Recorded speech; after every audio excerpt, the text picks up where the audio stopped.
Assalamu alaikum. A Thousand Splendid Suns by Khalid Hosseini. Maryam was the illegitimate daughter of Jalil Khan, the richest man in Herat. Her nana was a helper in Jalil's house, someone not suitable for him to marry. He built the Kaaba where she lived with her nana, hidden away from society. Once a week, he visited and brought her gifts. Jalil told her many stories, including stories about her half-siblings. Maryam adored her father.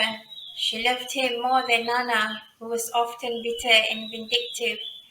She dreamed of moving into his house and living with his other children as a family. Nana often told Maryam that her father really did love her. She didn't believe Nana. Unfortunately, shortly after she turned 15, she learned that Nana had been telling the truth. Her father didn't love her. He was ashamed of her. On that same day, her mother died. Left with no one, Jalil had no choice but to bring her to his home for the sake of keeping up appearances. What would people say if he abandoned his now motherless daughter? While Maryam grieved, Jalil's wife arranged for her to be married to a respectable man from Kabul. When she was informed a day before the wedding, she pleaded with her father not to make her marry a man she didn't know. She knew the reason they were so eager to marry her off was to be rid of her, send away their shame to a city far from Herat. Rashid, Mariam's husband, seemed like a reasonable man. He treated her well in the beginning. When Mariam had a miscarriage, one after another, he became mean and abusive. She suffered in silence. A few houses away from Mariam lived Hakim and Fariha. They had two sons, and their only daughter, Leila, was born on the evening the Soviets marched into Kabul. Leila barely remembered her brothers who went to join the Mujahideen to fight the Soviets when she was small. Hakim was an educated man and wanted his daughter to be well educated. One day, when all this is over, he said to her, "Our country will need women like you to rebuild our country." Tariq was Leila's childhood friend. They went everywhere and did everything together. It's hardly surprising that as they grew up, friendship turned into love. The Mujahideen finally drove out the Soviets.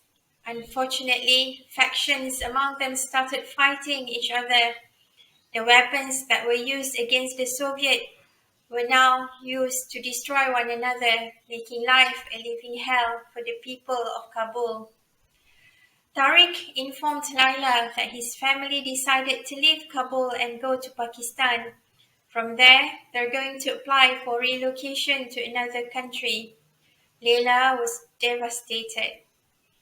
Hakim had wanted to leave Kabul for a while, but his wife stubbornly refused because she felt that doing so would be a betrayal to the memory of her sons who gave their life to fight the Soviets. She caved in after one of Leila's friends was killed in a crossfire. Leila was over the moon. Once in Pakistan, she would be reunited with Tariq. While they were packing, a rocket hit their house, leaving her severely wounded. Leila's and Mariam's fate was about to intertwine. The story begins shortly before the last Afghan monarch was overthrown. To the period of Soviet occupation, Mujahideen rule, the Taliban take over until after the Taliban was ousted. It's a story of two women struggling to do the best despite severe hardship and violence. One willingly sacrificed herself so that the other could live and find happiness. This story will touch your soul, grab your heart, and hold it for a long time. You can get this book using the link in the description. If you like hearing me babbling about books, please hit subscribe and turn on notification. Thank you.